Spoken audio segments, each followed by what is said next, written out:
सोटाथियोन रस चूसक कीटों के लिए आफत, किसानों के लिए राहत। सोटाथियोन है बिल्कुल नया और अनोखा टेरनरी फॉर्मुलेशन जो करता है सभी रस चूसक कीटों जैसे व्हाइट फ्लाई, जैसिड, एफिड आदि का उनके जीवन काल के सभी चरणों में प्रभावी रूप से नियंत्रण और करता है आपकी फसल के लिए बेजोड़ सुरक्षा। तो आप भी दीजिए अपनी फसलों को सोटाथियोन की सुरक्षा ताकि उन्हें मिले तेजी से बढ़ने का मौका।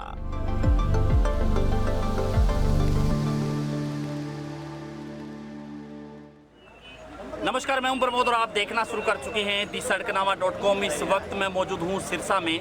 सिरसा के केंद्रीय कपास अनुसंधान केंद्र में इस वक्त मैं मौजूद हूं, जहां पे आज किसानों की वर्कशॉप है वो आयोजित की जा रही है। कॉटन जो है टेक्निकल वर्कशॉप है ये, जो नरमा की तकनीकी जो है कार्यशाला। और हमारे साथ इस वक्त केंद्रीय कपास अनुसंधान केंद्र के डॉक्टर ऋषि हैं।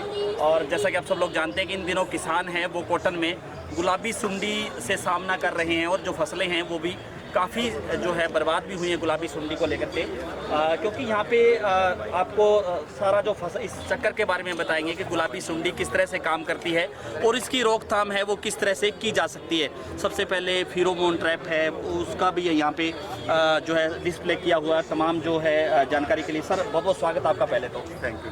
जी डॉक्टर साहब, क्या कुछ कहना चाहेंगे जिस तरह से गुलाबी सुंडी है, हालांकि पिछले कई सालों से अपने यहाँ पे इस कॉटन बेल्ट में जो है प्रहार कर रही है, ये कह सकते हैं कि कॉटन सभी किसान भाइयों से निवेदन है कि क्या कुछ कहना चाहिए कैसे रोकथाम की जा सकती है, किसान है वो किस तरह से आप लोगों का हार्दिक स्वागत आपने है। बिल्कुल शुरुआत ही सही की है। गुलाबी सुंडी की रोकथाम के लिए सबसे पहले किसान भाइयों को अपने खेत में गुलाबी सुंडी की निगरानी के लिए जो है फेरोमोन ट्रैप है, आप एक मानिए कि चौकीदार का काम करते हैं, उनको फेरोमोन ट्रैप लगाने हैं। फेरोमोन ट्रैप में जिस दिन भी वो देखते हैं कि 5 से 8 पतंगे इसके अंदर आ रहे हैं तो उनको कोई न कोई अपना उसको नियंत्रण करने के लिए कोई न कोई अपना काम कार्य स्टार्ट करना है। हाँ, हम गुलाबी सुंडी की मॉनिटरिंग के लिए कम से कम 2 या 3 तरीके हैं। सबसे आसान तरीका ये है जिसमें किसान फेरोमोन ट्रैप लगाता है। उसके बाद जैसे ही फसल हमारी फूलों पे आती है तो हम बंद फूल देख के 100 में से अगर 5 से 10 बंद फूल दिखाई देते हैं तो वो एक आपको आइडिया आ जाता है कि हाँ खेत में इन्फेस्टेशन स्टार्ट हो गया, संकेत हो गया और हमें कोई न कोई जो इंसेक्टिसाइड या कीटनाशक या कोई न कोई जो उपराले वो हमारे करने हैं। और तीसरा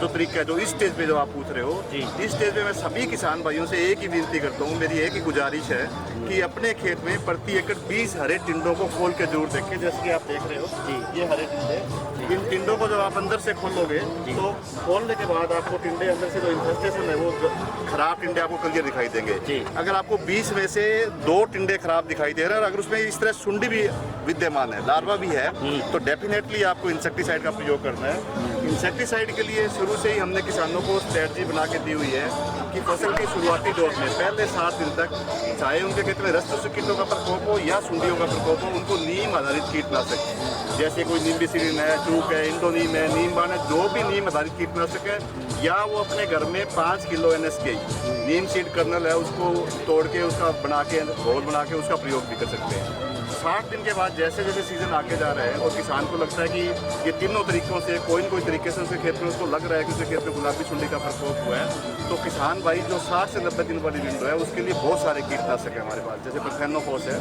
जो 500 ml प्रति एकड़ जो हम 1 एकड़ के लिए रिकमेंड करते हैं। स्पिनटोरेम है जो 170 ml प्रति एकड़ हम किसानों के लिए रिकमेंड करते हैं। उसके बाद इमामेक्टिन बेंजोएट है जिसको फार्मर आमतौर पे बहुत सारे नामों से खरीदता है, वो 100 ग्राम पर एकड़ की रिकमेंडेशन है। इवन स्पिनोसेड है वो जिसको ट्रेसर के नाम से जानते हैं, उसका प्रयोग भी करेंगे तो फायदेमंद है। थायोडिकार्ब एक है वो 350-250 ग्राम पर एकड़ का पड़ता है, उसका प्रयोग भी कर सकते हैं।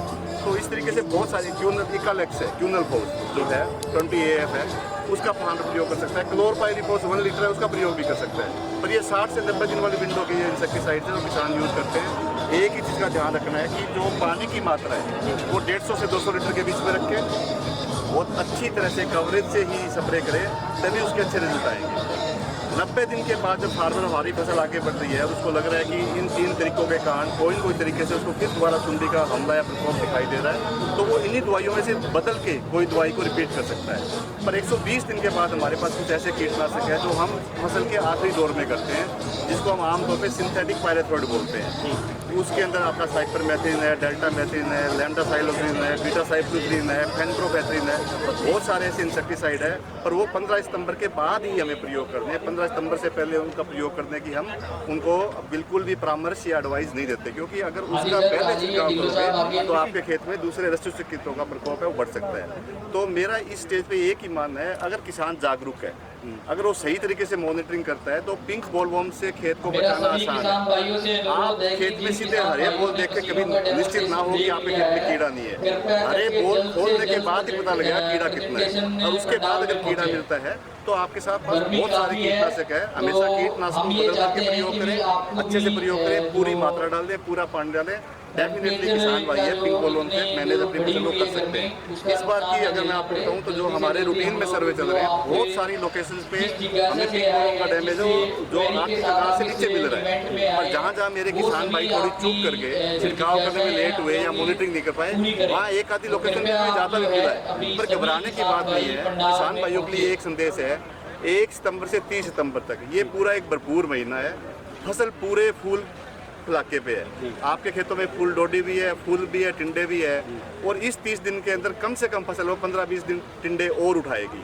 अगर अभी भी आप अपनी फसल को सही तरीके से मैनेज करते हो तो अभी भी आप में दम है कि आप एक अच्छी कॉटन की फसल है वो ले सकते हैं।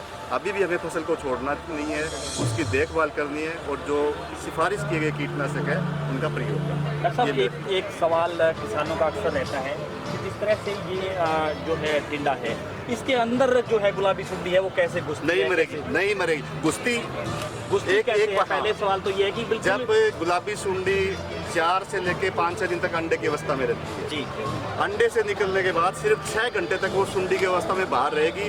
6 घंटे बाद घूम के उसको टिंडे के अंदर आना ही आना पड़ेगा। जब वो अंदर घुसेगी तो निकासी द्वार दिखाई नहीं देगा। गुलाबी सुंडी का निकासी द्वार जो एंट्री प्रवेश द्वार है, प्रवेश द्वार है, वो कभी दिखाई नहीं पड़ता, उसका निकासी द्वार दिखाई देता है। तो टिंडे के अंदर सुंडी है वो बाहर से कोई बता ही नहीं सकता, खोलने से पता लगेगी।